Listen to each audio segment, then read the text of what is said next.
تمہاری اوقات ہی کیا تھی میرے سامنے؟ میں نے تو صرف اس دولت کے لیے تمہیں برداشت کیا جو اب تمہارے پاس نہیں ہے۔ طلاق نامہ میز پر ہے، میری طرف سے تم آزاد ہو۔ عائشہ کے ہاتھ کانپ رہے تھے اور آنکھوں سے آنسوؤں کا سیلاب روا تھا۔ اس کے سامنے رکھا کاغذ کا وہ ٹکڑا اس کی پوری زندگی کی تباہی کا اعلان کر رہا تھا۔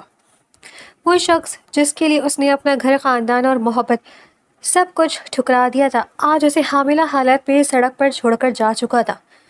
یہ کہانی تب شروع ہوئی جب کیانی ہاؤس کے شاندار دیواروں کے اندر روایت اور اصولے کی حکمرانی تھی۔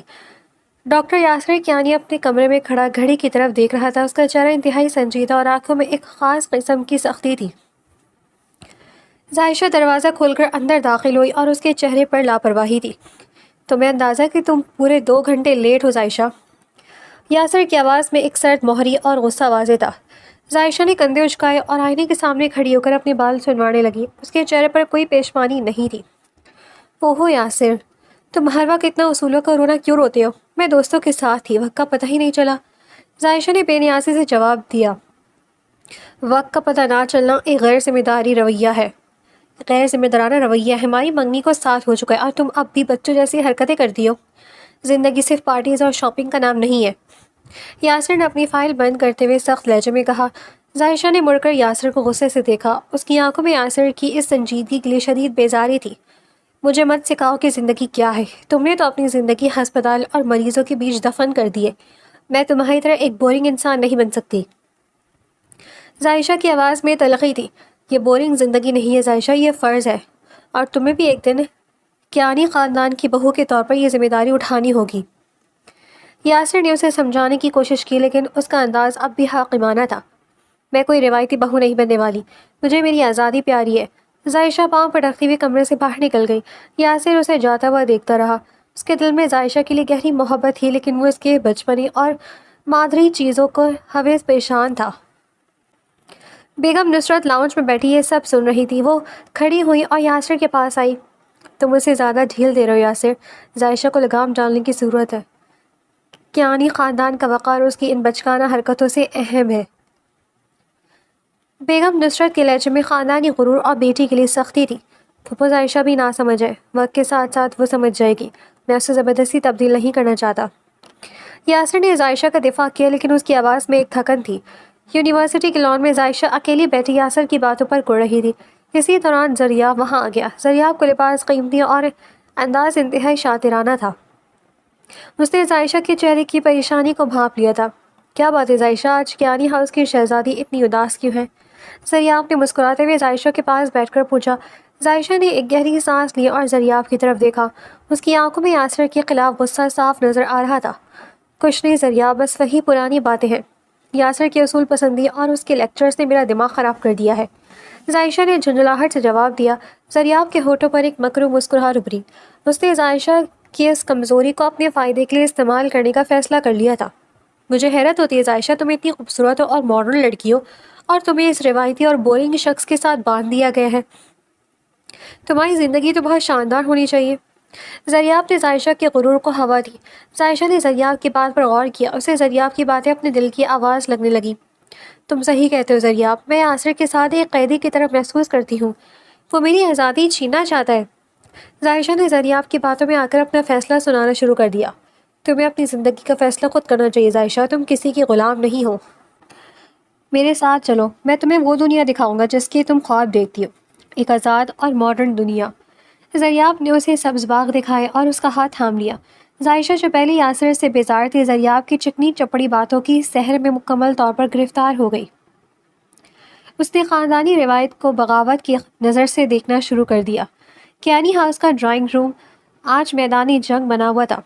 بیگم نصرت غصے سے کانپ رہی تھی۔ یاسر ایک طرف خاموش کھڑا تھا لیکن اس کی مٹھیاں بھیجی ہوئی تھی۔ عائشہ ان سب کے سامنے کھڑی تھی اور اس کی آنکھوں میں ایک بے باک قسم کی بغاوت تھی۔ تمہاری ہمت کیسے ہوئی یہ بات زبان پر لانے کی؟ تم ایک کہانی وہ اور تمہاری منگنی یاسر سے ہو چکی ہے۔ یہ زریاب کون ہے جس کے لیے تم اپنے خاندان کی عزت خاک میں لا رہی ہو؟ بیگم نصرت نے چیختے ہوئے عائشہ کو تھپڑ مارنے کے لیے ہاتھ اٹھایا۔ یاسر نے آگے بڑھ کر بیگم نصرت کا ہاتھ پکڑ لیا۔ اس نے عائشہ کی طرف دیکھا۔ اس کی آنکھوں میں شدید دکھ تھا جسے وہ چھپانے کی کوشش کر رہا تھا۔ چھوڑ دے پھپھو، اگر عائشہ نے اپنا فیصلہ کر لیا ہے تو اسے زبردستی روکنے کا کوئی فائدہ نہیں ہے۔ یاسر کی آواز انتہائی سرد اور سپاٹ تھی۔ عائشہ نے یاسر کی طرف نفرت سے دیکھا۔ اسے یاسر کی یہ سرد مہری اپنی توہین لگی۔ میں نے فیصلہ کر لیا، میں زریاب سے محبت کرتی ہوں اور اسی سے شادی کروں گی۔ تم لوگوں کے یہ پرانے اصول اور روایت مجھے نہیں باندھ سکتے۔ عائشہ نے دو جوگ الفاظ میں اپنا فیصلہ سنا دیا۔ اگر تم نے اس دہلیز کو پار کیا عائشہ، تو یاد رکھنا کیانی خاندان کے دروازے تمہارے لیے ہمیشہ کے لیے بند ہو جائیں گے۔ تم میری بیٹی نہیں رہو گی۔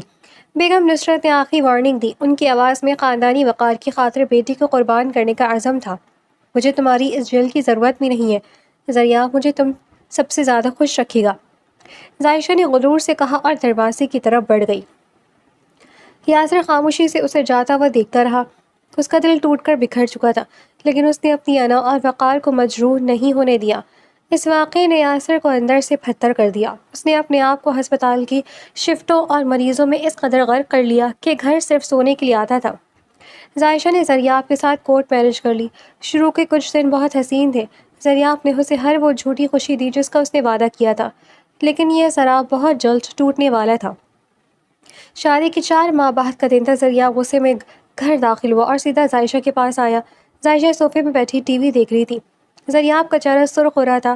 یہ کیا بکواس ہے عائشہ؟ آج میرے وکیل نے مجھے بتایا کہ تمہاری ماں نے تمہیں جائیداد سے مکمل طور پر بے دخل کر دیا ہے۔ تمہارے نام ایک پائی بھی نہیں ہے۔ زریاب نے چیختے ہوئے عائشہ کے ہاتھ سے ریموٹ چھین لیا۔ عائشہ حیرت سے زریاب کو دیکھنے لگی۔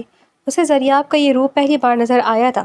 تو کیا ہوا زریاب؟ تم نے تو کہا تھا کہ تمہیں میری دولت سے کوئی غرض نہیں ہے، تم مجھ سے محبت کرتے ہو۔ عائشہ نے گھبراتے ہوئے جواب دیا۔ زریاب نے ایک طنزیہ قہقہہ لگایا۔ اس کی آنکھوں میں موجود لالچ اب مکمل طور پر بے نقاب ہو چکا تھا۔ محبت؟ تم جیسی بیوقوف اور مغرور لڑکی سے کون محبت کر سکتا ہے؟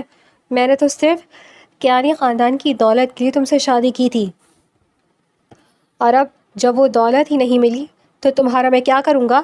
زریاب کے الفاظ عائشہ کے دل پر خنجر کی طرح لگے۔ عائشہ کو محسوس وجہ سے اس کے پیروں تلے سے زمین نکل گئی ہو۔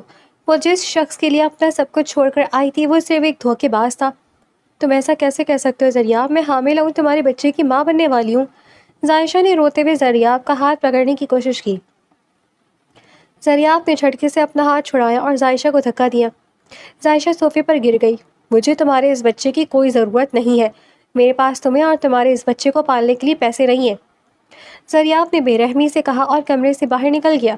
اس دن کے بعد ان کی زندگی جہنم بن گئی۔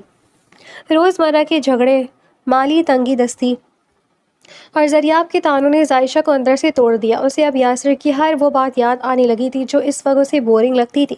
یاسر کا تحفظ اور اس کی عزت اب اسے شدت سے یاد آتی تھی۔ ایک صبح جب عائشہ سو کر اٹھی تو پورے گھر میں عجیب سی خاموشی تھی۔ اس نے زریاب کو آواز دی لیکن کوئی جواب نہیں آیا۔ وہ گھبرا کر بیٹھ سے اٹھی اور الماری کی طرف گئی۔ الماری کھلی پڑی تھی اور زریاب کے سارے کپڑے غائب تھے۔ عائشہ کے جہیز کا سارا قیمتی سامان، نقدی اور زیورات بھی غائب تھے۔ عائشہ بھاگ کر ڈرائنگ روم میں آئی۔ وہاں میز پر ایک کاغذ رکھا تھا۔ اس نے کانپتے ہاتھوں سے وہ کاغذ اٹھایا۔ وہ طلاق نامہ تھا۔ زریاب اسے دھوکہ دے کر اور سب کچھ لوٹ کر فرار ہو چکا تھا۔ عائشہ وہیں زمین پر بیٹھ کر دھاڑے مار مار کر رونے لگی۔ اس کی بغاوت کا انجام انتہائی بھیانک نکلا تھا۔ شام کا وقت تھا۔ آسمان پر کالے بادل چھائے ہوئے تھے اور تیز ہوائیں چل رہی تھیں۔ عائشہ بے یار و مددگار، ٹوٹے ہوئے دل اور حاملہ حالت میں کیانی ہاؤس کے دروازے پر کھڑی تھی۔ اس نے کانپتے ہاتھوں سے بیل بجائی۔ کافی دیر بعد دروازہ کھلا۔ سامنے بیگم نصرت کھڑی تھی۔ ان کے چہرے پر عائشہ کو دیکھ کر کوئی ممتا یا رحم نہیں جاگا، بلکہ ان کے ماتھے پر بل پڑ گئے۔ تم یہاں کیا کرنے آئی ہو؟ میں نے تم سے کہا تھا کہ تم اس گھر کے دروازے تمہارے لیے بند ہو چکے ہیں۔ بیگم نصرت کی آواز میں شدید سرد مہری تھی۔ عائشہ روتے ہوئے بیگم نصرت کے قدموں میں گر پڑی۔ اس کی حالت انتہائی قابل رحم تھی۔ مجھے معاف کر دیں امی، زریاب مجھے طلاق دے کر بھاگ گیا ہے۔ اس نے میرا سب کچھ لوٹ لیا ہے۔ میں حاملہ ہوں، میرے پاس جانے کے لیے کوئی اور جگہ نہیں ہے۔ عائشہ نے ہچکیاں لیتے ہوئے التجا کی۔ بیگم نصرت نے اسے قدموں سے اٹھایا اور سخت نظروں سے دیکھا۔ خاندانی وقار کا بھوت ابھی بھی ان کے سر پر سوار تھا۔ تم نے ہماری عزت کو بازار میں نیلام کیا ہے۔ اب جب وہ شخص تمہیں چھوڑ گیا ہے تو تمہیں ہماری یاد آ گئی۔ اندر آ جاؤ، لیکن یاد رکھنا تم میری بیٹی کی حیثیت سے نہیں بلکہ ایک مجرم کی حیثیت سے اس گھر میں رہو گی۔ بیگم نصرت نے دروازہ پورا کھولتے ہوئے تانا دیا۔ عائشہ سر جھکائے گھر کے اندر داخل ہو گئی۔ اسے ایک تاریک اور چھوٹے کمرے میں بھیج دیا گیا جہاں وہ اکیلی اپنے ماضی کے فیصلوں پر پچھتا رہی تھی۔ اسے اب ہر لمحہ اپنی اس غلطی کا احساس دلایا جاتا تھا۔ بیگم نصرت کی سرد مہری اور تانے اسے اندر تک گھائل کر دیتے تھے، لیکن اب اس کے پاس برداشت کرنے کے سوا کوئی چارہ نہیں تھا۔ وہ ایک تاریک کمرے میں قید ہو کر رہ گئی تھی جہاں اس کا واحد ساتھی اس کی ندامت اور آنے والے بچے کی فکر تھی۔ عائشہ کے تاریک کمرے میں گھٹن بڑھتی جا رہی تھی۔ رات کا پچھلا پہر تھا اور اس کے وجود میں اٹھنے والی تکلیف ناقابل برداشت ہو چکی تھی۔ امی، خدا را دروازہ کھولے، مجھے ہسپتال لے چلیں، عائشہ نے دروازے پر ہاتھ مارتے ہوئے چیخ کر کہا، جبکہ اس کے چہرے پر پسینے کے قطرے چمک رہے تھے اور درد سے اس کی سانسیں اکھڑ رہی تھیں۔ کیا مصیبت ہے؟ رات کے اس پہر تم نے پورے گھر کو سر پر کیوں اٹھایا ہوا ہے؟ بیگم نصرت نے دروازہ کھولا اور ان کے لہجے میں بیٹی کی تکلیف کے بجائے خاندانی رسوائی کا غصہ اور بیزاری نمایاں تھی۔ امی، میری جان نکل رہی ہے، کچھ کریں، مجھے ہسپتال لے جائیں، عائشہ فرش پر گرتے ہوئے بولی۔ اس کی آنکھوں میں التجا تھی اور وہ اپنے پیٹ کو دونوں ہاتھوں سے تھامے ہوئے تھی۔ اٹھو، جلدی کرو، ڈرائیور کو اٹھاتی ہوں میں، میری تو ناک کٹوا کے رکھ دی ہے تم نے۔ بیگم نصرت نے عائشہ کے کندھے سے پکڑ کر کھینچا، ان کی آنکھوں میں ابھی تک وہی سرد مہری جو پہلے دن تھی۔ ہسپتال کے ایمرجنسی میں عجیب سی افراتفری تھی۔ رات کے اس وقت رش کم تھا لیکن عائشہ کی حالت تیزی سے بگڑ رہی تھی۔ کوئی ہے یہاں؟ میری بیٹی درد سے مر رہی ہے، اسے جلدی اندر لے کر جائیں، بیگم نصرت نے ریسیپشن پر کھڑے ہو کر چلا کر کہا۔ ان کی آواز میں شدید گھبراہٹ اور جھنجھلاہٹ تھی۔ میم، آپ ان کو لیبر روم میں لے کر آئیں، لیکن اس وقت کوئی فیمیل ڈاکٹر اویلیبل نہیں ہے، ہم ایمرجنسی انچارج کو بلا رہے ہیں، نرس نے تیزی سے اسٹریچر عائشہ کی طرف دھکیلتے ہوئے کہا۔ اس کے چہرے پر ڈیوٹی کی سنجیدگی اور صورتحال کی نزاکت عیاں تھی۔ لیبر روم کے اندر درد کا عالم تھا۔ ڈیلیوری کے لیے آئی عائشہ درد زاہ کی تکلیف سے تڑپ رہی تھی اور اس کی درد بھری چیخیں پورے ہسپتال میں گونج رہی تھیں۔ اس وقت ہسپتال میں کوئی فیمیل ڈاکٹر اویلیبل نہیں تھی۔ مجبوراً ڈاکٹر یاسر کیانی ڈیلیوری کے لیے جانا پڑا۔ میری بیٹی نے کورٹ میرج کی تھی، وہ گھٹیا شخص چھوڑ کر بھاگ گیا، آپ بچہ کسی اور کو دے دیں، ہمیں بچہ نہیں چاہیے۔ بیگم نصرت نے یاسر کو دیکھتے ہی چلانا شروع کر دیا۔ ان کے لہجے میں خاندانی وقار کی جھوٹی انا اور بے رحمی بھری ہوئی تھی۔ ڈیلیوری تو ہوگی، عائشہ نے درد سے چلاتے ہوئے نفرت سے بیگم نصرت کی طرف دیکھ کر کہا۔ اس کی آنکھوں میں اپنی ماں کے اس ظالمانہ فیصلے پر شدید غصہ تھا۔ درد سے چلاتی عائشہ کو تسلی دیتے ہوئے جیسے ہی یاسر کیانی اس کا چہرہ دیکھا وہ پتھر کا ہو گیا۔ وہ اپنی جگہ پر سن کھڑا تھا، اس کی آنکھوں میں ماضی کے تمام ستم اور عائشہ کی بے وفائی کا مناظر کسی فلم کی طرح چلنے لگے تھے۔ ڈاکٹر یاسر، مریضہ کی حالت خراب ہو رہی ہے، ہمیں جلدی کرنی ہوگی، نرس نے یاسر کو سوچوں سے نکالتے ہوئے تیزی سے کہا۔ اس کی آواز میں ایک پیش ورانہ گھبراہٹ تھی۔ کچھ لمحوں بعد یاسر نے خود کو سنبھالا اور ایک پروفیشنل ڈاکٹر کی طرح آگے بڑھ کر اپنا فرض نبھانے لگا۔ اس کے چہرے پر جذبات سے آری ایک سخت خول چڑھ چکا تھا۔ کچھ دیر کی شدید اذیت کے بعد عائشہ نے ایک پیاری سی بیٹی کو جنم دیا۔ یاسر کیانی جیسی بچی کو گود میں اٹھایا۔ عائشہ کی نفرت سے بھرے ماضی کے خیال نے اسے گھیر لیا، لیکن بچی کی معصومیت نے اس کے دل پر ایک عجیب سی دستک دی۔ اس کے چہرے پر غصے اور ہمدردی کے ملے جلے تاثرات تھے۔ اس بچی کو فوراً یہاں سے ہٹائے اور کسی لاوارث خانے میں فون کریں، میں اسے اپنے گھر نہیں لے کر جاؤں گی، بیگم نصرت نے انتہائی حقارت سے بچی کی طرف دیکھتے ہوئے کہا۔ ان کا چہرہ غصے سے سرخ ہو رہا تھا۔ یہ ہسپتال ہے بیگم نصرت، کوئی کچرا کنڈی نہیں جہاں آپ اپنی مرضی سے جانیں پھینک کر چلی جائیں گی، یاسر نے سخت اور کاٹ دار لہجے میں جواب دیا۔ اس کی آنکھوں میں بیگم نصرت کے لیے شدید نفرت اتر آئی تھی۔ تم مجھے مت سکھاؤ یاسر، یہ گناہ کی نشانی ہے جو ہمارے خاندان کے ماتھے پر کلنک بن جائے گی، میں اسے کبھی قبول نہیں کروں گی، بیگم نصرت نے اپنی بات پر زور دیتے ہوئے کہا۔ ان کی آواز ہسپتال کے کوریڈور میں گونج رہی تھی۔ یہ گناہ نہیں ہے، ایک معصوم جان ہے، اور سب سے بڑھ کر یہ کیانی خاندان کا خون ہے، میں اسے کسی عیدی ہوم کی زینت نہیں بننے دوں گا۔ یاسر نے بچی کو اپنے سینے سے لگاتے ہوئے حتمی لہجے میں کہا۔ اس کی آواز میں ایک ایسی گرج تھی جس نے بیگم نصرت کو خاموش کر دیا۔ تو پھر تم ہی سنبھالو اس مصیبت کو، میں عائشہ کو ڈسچارج کروا کر لے جا رہی ہوں، بیگم نصرت نے منہ موڑتے ہوئے کہا۔ ان کے لہجے میں انتہائی سرد مہری اور بے حسی تھی۔ عائشہ اب کہیں نہیں جائے گی، آپ یہاں سے جا سکتی ہیں، میں اپنے والدین کو بلا رہا ہوں، فیصلہ اب وہی ہوگا۔ یاسر نے فون نکالتے ہوئے بیگم نصرت کو دو ٹوک الفاظ میں جواب دیا۔ اس کے چہرے کی لکیریں انتہائی سخت ہو چکی تھیں۔ کچھ ہی دیر میں یاسر کے والدین ہسپتال کے پرائیویٹ روم میں موجود تھے، جہاں عائشہ بیڈ پر نیم غنودگی کی حالت میں تھی۔ یہ تم کیا کہہ رہے ہو یاسر؟ ہم اس لڑکی کو کیسے قبول کر لیں جس نے ہماری عزت خواب میں ملا دی تھی؟ یاسر کے والد نے شدید غصے اور مایوسی کے عالم میں کہا۔ ان کے ماتھے پر شکنیں واضح تھی۔ ابو، بات صرف ظاہشہ کی نہیں ہے، بات اس بچی کی ہے۔ کیا ہم اپنے خون کو سڑکوں پر رولنے کے لیے چھوڑ دیں؟ یاسر نے انتہائی سنجیدگی اور دلیل کے ساتھ کہا۔ اس کی آنکھوں میں بچی کے مستقبل کی فکر تھی۔ لیکن اس کا حل کیا ہے بیٹا؟ معاشرہ کیا کہے گا؟ اور یہ بیگم نصرت تو اس بچی کو اپنانے سے صاف انکاری ہے۔ یاسر کی والدہ نے پریشانی سے ہاتھ ملتے ہوئے کہا۔ ان کی آنکھوں میں خاندانی رسوائی کا ڈر تھا۔ حل سے بے کہ ابو، میں عائشہ سے نکاح کروں گا تاکہ اس بچی کو میرا نام اور قانونی تحفظ مل سکے۔ یاسر نے ایک ایسا فیصلہ سنایا جس نے کمرے میں موجود سب لوگوں کو سناٹے میں ڈال دیا۔ اس کے چہرے پر کوئی خوشی نہیں بلکہ ایک عجیب سی بینانی تھی۔ کیا تم پاگل ہو گئے یاسر؟ جس لڑکی نے تمہیں ٹھکرا کر ایک گھٹیا انسان سے شادی کی، تم اس سے نکاح کرو گے؟ یاسر کے والد نے حیرت اور غصے سے چیختے ہوئے کہا۔ ان کے لیے یہ فیصلہ ماننا ناممکن لگ رہا تھا۔ یہ میری محبت کا فیصلہ نہیں ابو، یہ ایک فرض ہے جو مجھے ادا کرنا ہے۔ میں اس بچی کی زندگی تباہ ہوتے نہیں دیکھ سکتا۔ یاسر نے سرد لہجے میں بات ختم کی۔ اس کا انداز بتا رہا تھا کہ وہ اپنا فیصلہ کر چکا ہے اور اب پیچھے نہیں ہٹے گا۔ تمہاری زندگی کا سوال ہے بیٹا، ایک بار پھر سوچ لو، یہ لڑکی تمہیں کبھی خوشی نہیں دے سکتی۔ والدہ نے یاسر کا بازو پکڑ کر التجا کی۔ ان کی آنکھوں میں بیٹے کے مستقبل کی فکر تھی۔ میں خوشی کے لیے نکاح نہیں کر رہا امی، میں صرف ایک معصوم جان کو اس کی ماں کی غلطیوں کی سزا سے بچانا چاہتا ہوں۔ یاسر نے اپنی ماں کا ہاتھ ہلکے سے دباتے ہوئے کہا۔ اس کے لہجے میں ایک عجیب سی پختگی تھی۔ ہسپتال کے اسی پرائیویٹ روم میں ایک عجیب اور بھوجل سی خاموشی چھائی ہوئی تھی۔ مولوی صاحب نکاح کا رجسٹر کھولے بیٹھے تھے۔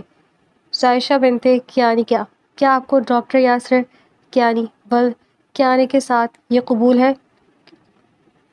مولوی صاحب نے عائشہ کی طرف دیکھتے ہوئے پوچھا۔ ان کی آواز کمرے کی خاموشی کو چیر رہی تھی۔ قبول ہے، عائشہ نے روحان سی اور انتہائی دھیمی آواز میں جواب دیا۔ اس کی آنکھوں سے آنسو بہہ کر گالوں پر گر رہے تھے اور وہ مکمل طور پر ٹوٹ چکی تھی۔ ڈاکٹر یاسر کیانی، کیا آپ کو یہ نکاح قبول ہے؟ مولوی صاحب نے یاسر کی طرف رخ کر کے پوچھا جو بالکل سپاٹ چہرے کے ساتھ کھڑا تھا۔ قبول ہے، یاسر نے بغیر کسی جذبے اور ہچکچاہٹ کے جواب دیا۔ اس کی آواز میں ایسی سرد مہری تھی جیسے وہ کوئی کاروباری معاہدہ کر رہا ہو۔ مبارک ہو، نکاح مکمل ہو گیا، آپ لوگ دستخط کر دیں۔ مولوی صاحب نے رجسٹر آگے بڑھاتے ہوئے کہا۔ ان کے چہرے پر روایتی مسکراہٹ تھی۔ ڈاکٹر عائشہ جو گواہ کے طور پر وہاں موجود تھیں، اس نے خاموشی سے آگے بڑھ کر رجسٹر پر دستخط کر دیے۔ یہ سب بہت عجیب ہے یاسر، لیکن میں امید کرتی ہوں تم سے یہ فیصلہ کیا ہے وہ درست ہوگا۔ ڈاکٹر عائشہ نے یاسر کے کندھے پر ہاتھ رکھتے ہوئے ہمدردی سے کہا۔ اس کی آنکھوں میں یاسر کے لیے عزت تھی۔ یہ درست اور غلط کی بات نہیں عائشہ، یہ صرف وقت کی ضرورت تھی جو میں نے پوری کر دی ہے۔ یاسر نے ایک طویل سانس لیتے ہوئے انتہائی تھکے ہوئے لہجے میں جواب دیا اور فائل اٹھا کر کمرے سے باہر نکل گیا۔ 2 دن بعد عائشہ کو ہسپتال سے ڈسچارج کر دیا گیا۔ یاسر اسے اور بچی کو لے کر کیانی ہاؤس پہنچا تو گھر کا ماحول انتہائی سرد تھا۔ تمہارا سامان اوپر والے کارنر روم میں رکھوا دیا ہے، تم آج سے وہیں رہو گی، یاسر نے لاؤنج میں کھڑے ہو کر عائشہ کی طرف دیکھے بغیر کہا۔ اس کی آواز کسی روبوٹ کی طرح سخت تھی۔ میں بچی کو کہاں رکھوں یاسر؟ عائشہ نے ڈرتے ڈرتے بچی کو سینے سے لگاتے ہوئے پوچھا۔ اس کی آنکھوں میں ایک مجرم جیسی ہچکچاہٹ تھی۔ بچی میرے کمرے میں رہے گی، اس کی نینی کا انتظام میں نے کر دیا ہے، تم صرف اس کی ضروری کاموں کے لیے میرے کمرے میں آ سکتی ہو۔ یاسر نے انتہائی بے حسی سے جواب دیا اور بچی کو عائشہ کی گود سے لے کر اپنے کمرے کی طرف بڑھ گیا۔ عائشہ وہیں لاؤنج میں کھڑی آنسو بہاتی رہی۔ اسے محسوس ہوا کہ وہ ایک جیل سے نکل کر دوسرے جیل میں آ گئی ہے جہاں اس کی سزا زیادہ سخت ہے۔ یہ تمہاری اپنی پسند کی ہوئی سزا ہے عائشہ، اب اسے ساری زندگی بھگتنا پڑے گا، یاسر کی والدہ نے کچن سے نکلتے ہوئے تنزیہ لہجے میں کہا اور عائشہ کو ایک حقارت بھری نظر ڈال کر چلی گئیں۔ عائشہ نے اپنے آنسو صاف کیا اور بھاری قدموں کے ساتھ اوپر اپنے کمرے کی طرف چل پڑی۔ اس کا دل ماضی کے پچھتاووں سے بھٹا جا رہا تھا۔ یہاں اس کی حیثیت ایک بیوی کی نہیں بلکہ ایک احسان مند مجرم کی تھی جس کی کوئی آواز نہیں تھی۔ صبح کا وقت اور کیانی ہاؤس میں خاموشی چھائی ہوئی تھی۔ یاسر اپنے کمرے میں ننھی حورین کو گود میں لیے اسے فیڈر پلا رہا تھا۔ اس کے چہرے پر ایک ایسا سکون اور محبت تھی جو صرف حورین کے لیے مخصوص تھی۔ عائشہ دروازے کی اور سے منظر دیکھ رہی تھی۔ اس کی آنکھوں میں حسرت اور پچھتاوا تھا۔ یاسر، میں اسے فیڈر پلا دیتی ہوں، آپ کو ہسپتال جانے کے لیے دیر ہو رہی ہے۔ عائشہ نے ہمت کر کے کمرے میں قدم رکھا اور دھیمی آواز میں کہا۔ اس کے لہجے میں ایک التجا تھی. اس کی ضرورت نہیں ہے, میں اپنی بیٹی کے کام خود کر سکتا ہوں, تم نینی کو بھیج دو. یاسر نے عائشہ کی طرف دیکھے بغیر انتہائی سباٹ اور سرد لہجے میں جواب دیا.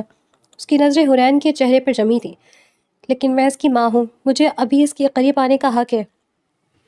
عائشہ کے گلے میں آنسوؤں کا گولا اٹک گیا اور اس نے بھرائی ہوئی آواز میں کہا, ماں کا حق تم اس دن کھو چکی ہو جس دن تم نے اپنے خون کو ایک گھٹیا انسان کے لیے سڑک پر ڈولنے کا فیصلہ کیا تھا. یہ بچی اب صرف میری ذمہ داری ہے.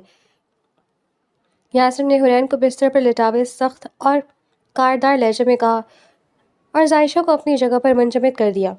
مجھے میری غلطی کی سزا مل رہی ہے یاسر, لیکن اس بچی کو مجھ سے دور مت کریں. عائشہ نے روتے ہوئے کہا. اس کا دل یاسر کی اس بے حسی پر کٹ رہا تھا.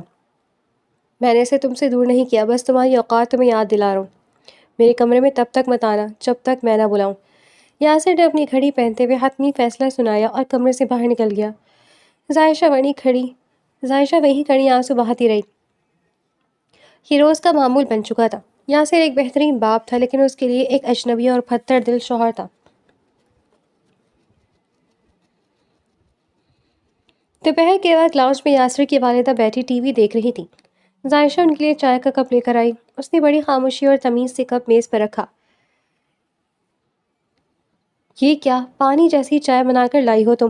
تمہیں تو کبھی سلیقہ نہیں آئے گا. یاسر کی والدہ نے چائے کا ایک گھونٹ بھرتے ہوئے کپ واپس میز پر پٹک دیا اور غصے سے بولی. ان کی آنکھوں میں عائشہ کے لیے شدید ناپسندیدگی تھی. میں ابھی دوسری بنا لاتی ہوں ممانی جان, مجھے معاف کر دیں. عائشہ نے سر جھکا کر انتہائی عاجزی سے کہا اور اس کے چہرے پر کوئی غصہ یا بغاوت نہیں تھی جو کبھی اس کی پہچان ہوا کرتی تھی. ممانی جان مت کہو مجھے, تم نے ہمارے خاندان کی جو عزت مٹی میں ملائی ہے, اس کے بعد تمہارا اس گھر میں رہنا ہی ہماری مجبوری ہے.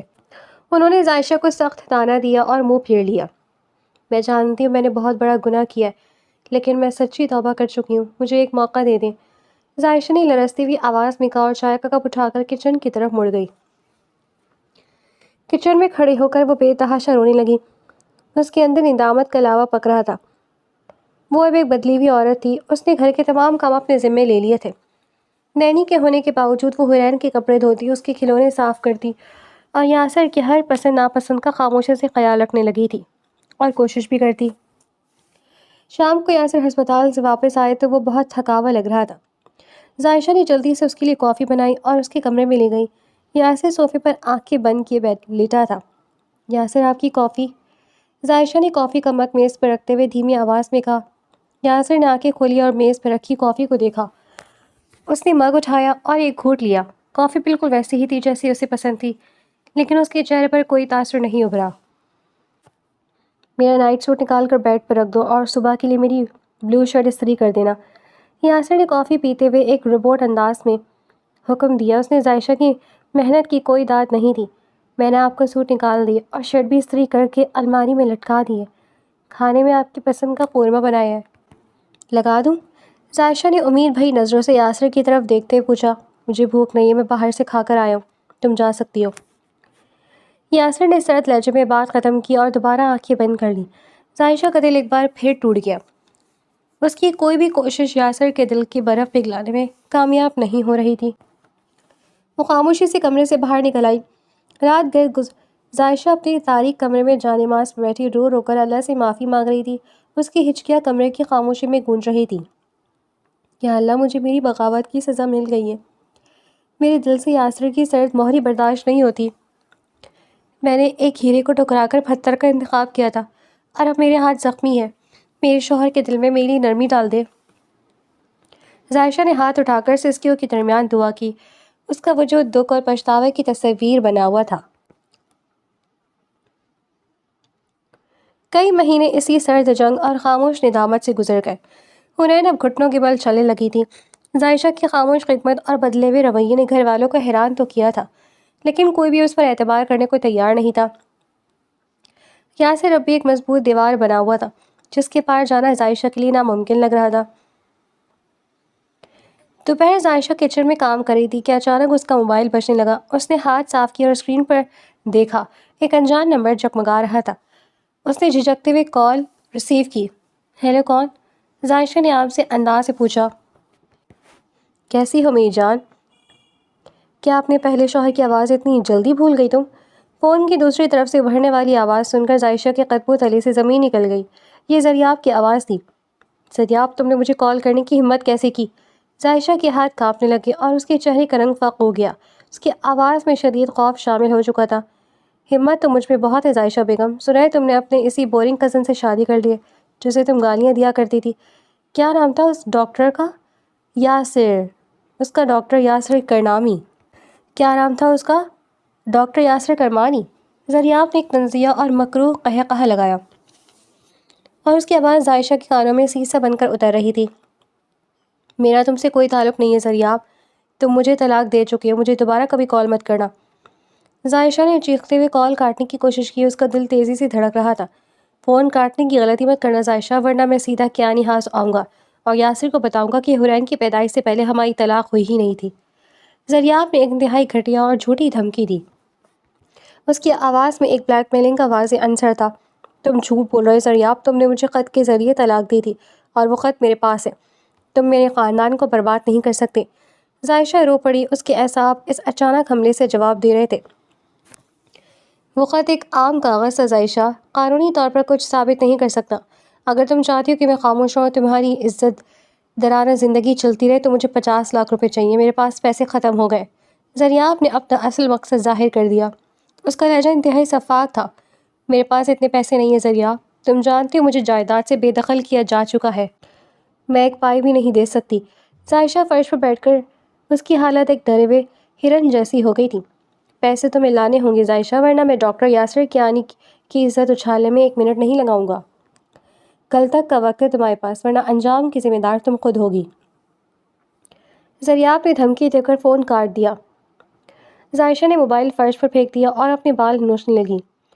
اس کی پرسکون لیکن سرد زندگی میں ایک نیا طوفان آ چکا تھا۔ وہ جانتی تھی کہ اگر یاسر کو اس جھوٹ کا علم ہوا یا خاندانی وقار پر کوئی آنچ آئی تو یاسر اسے جان سے مار دے گا یا ہمیشہ کے لیے گھر سے نکال دے گا۔ وہ گھبراہٹ کے مارے پاگل ہو رہی تھی۔ اگلے دن صبح ناشتے کی میز پر عائشہ کے ہاتھ بری طرح سے کانپ رہے تھے۔ اس نے آنکھوں کے گرد گہرے حلقے پڑ چکے تھے اور وہ رات بھر روتی رہی تھی۔ یاسر ناشتہ کرا تھا لیکن اس نے محسوس کیا کہ عائشہ چائے ڈالتے ہوئے چائے کی پیالی گرا بیٹھی ہے۔ تمہارا دھیان کہاں ہے عائشہ؟ میز خراب کر دی تم نے، یاسر نے سخت نظروں سے اسے دیکھتے ہوئے کہا۔ اس کے لہجے میں غصہ تھا۔ مجھے معاف کر دے، میں ابھی صاف کر دیتی ہوں۔ عائشہ نے جلدی سے ٹیشو پیپر اٹھایا لیکن اس کے ہاتھ اتنے کانپ رہے تھے کہ وہ ٹھیک سے صاف نہیں کر پا رہی تھی۔ کیا بات ہے، تم اتنی گھبرائی ہوئی کیوں لگ رہی ہو؟ طبیعت ٹھیک نہیں تو نینی کو بول کر کام کروا لو۔ یاسر نے عائشہ کے پیلے پڑتے چہرے کو دیکھ کر پہلی بار ایک عام انسان کی طرح پوچھا، لیکن اس کے لہجے میں کوئی خاص فکر نہیں تھی۔ نہیں یاسر، میں بالکل ٹھیک ہوں، بس رات کو نیند نہیں آئی۔ عائشہ نے نظریں چراتے ہوئے جھوٹ بولا۔ وہ کسی صورت یاسر کو زریاب کی کال کے بارے میں نہیں بتانا چاہتی تھی۔ یاسر نے اسے ایک گہری اور کھوجتی ہوئی نظر سے دیکھا اور پھر اپنا ناشتہ ختم کر کے اٹھ گیا۔ عائشہ نے سکا سانس لیا لیکن اسے معلوم نہیں تھا کہ اس کا یہ خوف ایک بہت بڑی مشکل کا پیش خیمہ بننے والا ہے۔ دن بھر عائشہ کا فون بار بار بجتا رہا اور ہر بار اسکرین پر نیا نمبر دیکھ کر اس کی جان نکل جاتی تھی۔ وہ کمرے میں بند ہو کر روتی رہی۔ اس کے پاس اس عذاب سے نکلنے کا کوئی راستہ نہیں تھا۔ خاندانی عزت اور یاسر کی نفرت کے خوف نے اس کے سوچنے سمجھنے کی صلاحیت سلب کر لی تھی۔ زریاب کا جال اس کے گرد تنگ ہوتا جا رہا تھا اور وہ بالکل تنہا تھی۔ ایک بار پھر اس کے ماضی کا بھیانک سایہ اس کے حال کو نگلنے کے لیے تیار کھڑا تھا۔ عائشہ کی حالت دن بدن خراب ہوتی جا رہی تھی۔ وہ کچن میں برتن دھو رہی تھی لیکن اس کے ہاتھ مسلسل کانپ رہے تھے۔ اچانک فون کی گھنٹی بجی تو اس کے ہاتھ سے شیشے کا گلاس چھوٹ کر فرش پر گرا اور کرچی کرچی ہو گیا۔ کیا بات ہے عائشہ، تم پچھلے کچھ دنوں سے انتہائی بدحواس لگ رہی ہو۔ یاسر نے کچن کے دروازے پر کھڑے ہو کر بکھرے ہوئے شیشوں کو دیکھتے ہوئے انتہائی سنجیدہ اور گہری نظروں سے پوچھا۔ اس کی آنکھیں عائشہ کے چہرے کے اڑتے ہوئے رنگ کا بغور جائزہ لے رہی تھیں۔ کچھ نہیں یاسر، بس گلاس ہاتھ سے پھسل گیا، میں ابھی صاف کر دیتی ہوں۔ عائشہ نے جلدی سے نظریں چرائیں اور جھک کر شیشے سمیٹنے لگی۔ اس کی آواز میں ایک واضح لرزش تھی، جیسے چھپانا اس کے لیے ناممکن ہو رہا ہو۔ تمہاری آنکھوں کے گرد ہلکے بتا رہے کہ تم راتوں کو سو نہیں رہی ہو۔ اگر کوئی پریشانی ہے تو مجھے بتا سکتی ہو۔ یاسر نے اپنی بات پر زور دیتے ہوئے کہا۔ اس کے لہجے میں سختی ضرور تھی لیکن ایک کھوج بھی چھپی ہوئی تھی۔ میں بالکل ٹھیک ہوں، بس حنین رات کو تنگ کرتی ہے اس لیے نیند پوری نہیں ہوتی۔ عائشہ نے ایک اور جھوٹ بول کر بات ٹالنے کی کوشش کی۔ وہ خوف کے مارے کسی صورت زریاب کی دھمکیوں کا ذکر یاسر کے سامنے نہیں کرنا چاہتی تھی۔ یاسر براہ راست عائشہ سے مزید کچھ نہیں پوچھتا۔ وہ جانتا تھا کہ عائشہ کچھ چھپا رہی ہے۔ رات کے وقت جب عائشہ حنین کو سلانے کے بعد باتھ روم گئی تو یاسر نے خاموشی سے اس کا موبائل اٹھا لیا۔ عائشہ نے گھبراہٹ میں فون کا پاس ورڈ بھی نہیں لگایا تھا۔ یاسر نے سیدھا کال لاگ اور میسیجز چیک کیے۔ ایک انجان نمبر سے آنے والے دھمکیوں اور بلیک میلنگ کے پیغامات پڑھ کر یاسر کی آنکھوں میں ایک سرد اور خطرناک چمک ابھری۔ اسے ساری کہانی سمجھ آ گئی کہ زریاب واپس آ گیا ہے۔ زریاب کی ہمت کیسے ہوئی کیانی ہاؤس کی دہلیز کی طرف دوبارہ آنکھ اٹھانے کی؟ یاسر نے موبائل واپس اسی جگہ پر رکھتے ہوئے اپنے دانت پیستے ہوئے سرد لہجے میں خود سے کہا۔ اس کے چہرے پر کوئی جذباتی غصہ یا چیخ و پکار نہیں تھی، بلکہ اس نے ایک انتہائی سرد اور کیلکولیٹڈ حکمت عملی بنانا شروع کر دی تھی۔ اگلی صبح یاسر نے اپنے وکیل کو فون ملایا۔ مجھے زریاب کے خلاف وہ تمام پرانے ثبوت چاہیے جو ہم نے اس کے گھر سے نقدی اور سامان چوری کرنے پر اکٹھے کیے تھے۔ آج اس کھیل کو ہمیشہ کے لیے ختم کرنا ہے۔ یاسر نے فون پر اپنے وکیل کو انتہائی حاکمانہ اور دو ٹوک انداز میں ہدایت دی۔ اس کی آواز میں کسی قسم کی کوئی رعایت نہیں تھی۔ دوسری طرف عائشہ خوف کے مارے کانپ رہی تھی۔ زریاب نے اسے دوپہر کے وقت شہر سے باہر ایک سنسان سڑک پر پیسے لے کر بلایا تھا۔ عائشہ نے اپنی پرانی جیولری بیچ کر کچھ پیسے جمع کیے تھے تاکہ وہ زریاب کی زبان بند کروا سکے۔ وہ ڈرتے ڈرتے مقررہ جگہ پر پہنچی۔ زریاب اپنی پرانی گاڑی کے ساتھ ٹیک لگائے کھڑا سگریٹ پی رہا تھا۔ لگتا ہے اپنے اس بورنگ شوہر سے پیسے چرانے میں تمہیں کوئی خاص مشکل پیش نہیں آئی۔ زریاب نے عائشہ کے ہاتھ میں پیسوں والا بیگ دیکھ کر ایک مکرو مسکراہٹ کے ساتھ طنز کیا۔ اس کی آنکھوں میں لالچ ناچ رہا تھا۔ یہ لو اپنے پیسے، اور آج کی بات میری زندگی میں دوبارہ کبھی مت آنا زریاب۔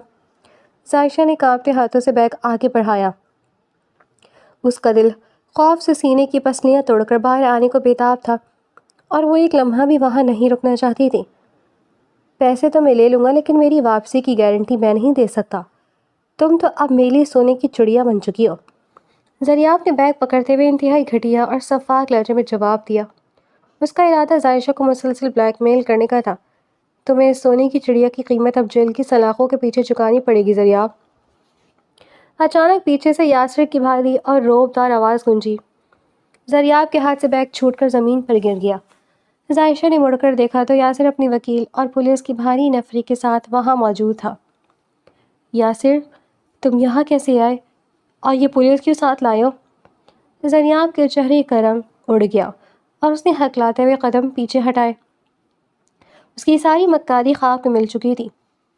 تمہارے پچھلے فراڈ، چوری اور اب میری بیوی کو بلیک میل کرنے کے تمام الیکٹرانک ثبوت میرے پاس موجود ہیں۔ تم نے کیانی خاندان کی عزت پر ہاتھ ڈالنے کی بہت بڑی غلطی کی ہے۔ یاسر نے بغیر کوئی جذبات دکھائے انتہائی سرد اور کاٹدار لہجے میں کہا۔ اس نے پولیس انسپکٹر کی طرف اشارہ کیا۔ اسے گرفتار کر لیں انسپکٹر۔ بلیک میلنگ اور چوری کی FIR درج ہو چکی ہے۔ وکیل نے آگے بڑھ کر کاغذات دکھاتے ہوئے قانونی انداز میں کہا۔ بغیر کسی مار دھاڑ، چیخ و پکار یا غیر ضروری ڈرامے کے پولیس اہلکاروں نے آگے بڑھ کر زریاب کو ہتھکڑیاں پہنا دیں۔ زریاب کچھ بولنے کی کوشش کر رہا تھا لیکن پولیس اسے دھکا دیتے ہوئے اپنی گاڑی کی طرف لے گئی۔ یاسر نے زریاب کی طرف ایک نظر بھی نہیں ڈالی۔ گاڑی میں بیٹھو عائشہ، گھر چل کر بات کرتے ہیں۔ یاسر نے عائشہ کی طرف دیکھے بغیر اسے حتمی انداز میں اشارہ کیا۔ اس کے لہجے میں غصہ نہیں تھا لیکن ایک سخت حکم ضرور موجود تھا۔ گھر واپسی پر رات کا وقت تھا۔ ڈرائنگ روم میں مکمل خاموشی چھائی ہوئی تھی۔ عائشہ کا دل ندامت سے پھٹا جا رہا تھا۔ اس سے پہلے کہ یاسر کچھ کہتا، عائشہ آگے بڑھی اور یاسر کے قدموں میں گر کر پھوٹ پھوٹ کر رونے لگی۔ مجھے معاف کر دیں یاسر، میں بہت بڑی بیوقوف تھی۔ میں نے آپ کے خلوص کو ٹھکرا کر ایک سیراب کے پیچھے بھاگنے کی غلطی کی۔ آج اگر آپ نہ ہوتے تو وہ شخص میری زندگی تباہ کر دیتا۔ عائشہ ہچکیاں لیتے ہوئے یاسر کے جوتوں پر آنسو گرا رہی تھی۔ اس کے وجود کا ایک ایک ریشہ شرمندگی اور ندامت سے کانپ رہا تھا۔ تم نے مجھ پر کوئی اعتبار نہیں کیا عائشہ۔ تم جانتی تھی کہ میں تمہارا شوہر ہوں، لیکن تم پھر بھی اس دھوکے باز سے ڈرتی رہی۔ یاسر نے ایک طویل سانس لی اور انتہائی تھکے ہوئے لہجے میں کہا، اس کا رویہ اب سخت نہیں بلکہ ایک ایسے انسان جیسا تھا جو پرانی جنگوں سے تھک چکا ہو۔ میری غیر مشروط معافی قبول کر لیں یاسر، ماضی کی بغاوت اور میری ہر بیوقوفی پر مجھے سزا دے دیں، لیکن خدا را مجھے خود سے دور مت کرے۔ ظاہشہ نے روتے ہوئے ہاتھ جوڑ دیے۔ اس کی سچی توبہ اور درد اس کی آواز سے جھلک رہا تھا۔ یاسر نے جھک کر ظاہشہ کے کندھے پکڑے اور اسے اپنے قدموں سے اٹھا لیا۔ بس کر دو ظاہشہ، مجھے مزید کوئی صفائی نہیں چاہیے۔ ہمیں یہ ماضی دفن کرنا ہوگا، کیونکہ میں نہیں چاہتا کہ حرین کے مستقبل پر اس اندھیرے کا کوئی سایہ پڑے۔ یاسر نے انتہائی سنجیدگی اور نرمی سے ظاہشہ کی آنکھوں میں دیکھتے ہوئے کہا، یہ ان دونوں کے درمیان مہینوں بعد ہونے والی پہلی نارمل اور طویل گفتگو تھی۔ اس رات کے بعد گھر کا ماحول مکمل طور پر بدل گیا تھا۔ کچھ ماہ گزر چکے تھے، یاسر اور ظاہشہ کے درمیان موجود برف پگھل چکی تھی۔ ایک رات حرین اپنے بستر پر رو رہی تھی۔ یاسر اور ظاہشہ دونوں گہری نیند سے ایک ساتھ اٹھے اور حرین کو چپ کروانے کے لیے جھکے۔ اس کوشش میں ان کے ہاتھ آپس میں ٹکرا گئے۔ تم سو جاؤ، میں اسے دیکھ لیتی ہوں، آپ کو صبح ہسپتال بھی جلدی جانا ہے۔ ظاہشہ نے یاسر کی طرف دیکھتے ہوئے انتہائی نرمی اور فکر مندی سے کہا۔ اس کی آنکھوں میں یاسر کے لیے سچی محبت تھی۔ یاسر نے ظاہشہ کی اس فکر کو محسوس کیا۔ اس نے ظاہشہ کو پہلی بار ایک گہری اور سچی مسکراہٹ کے ساتھ دیکھا تھا۔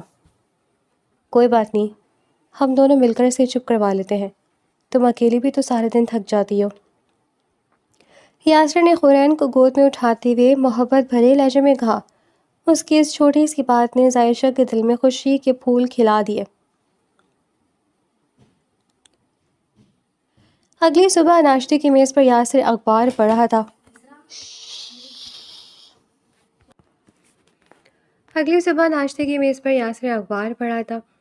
ظاہشہ اس کے لیے اس کی پسندیدہ کافی بنا کر لائی اور مگ اس کے سامنے رکھا۔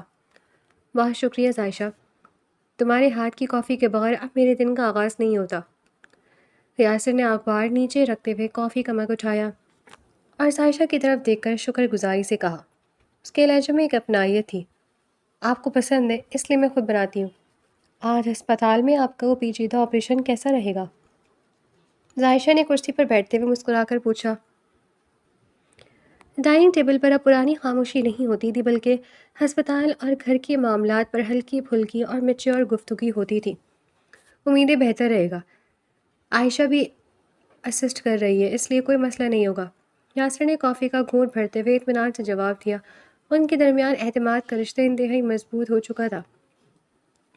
رات کے وقت ظاہشہ لاؤنج میں بیٹھی ٹی وی پر خبریں دیکھ رہی تھی۔ اسے سردی کا احساس ہوا۔ اتنے میں یاسر اپنے کمرے سے نکلا اور اس کے ہاتھ میں ایک گرم شال تھی۔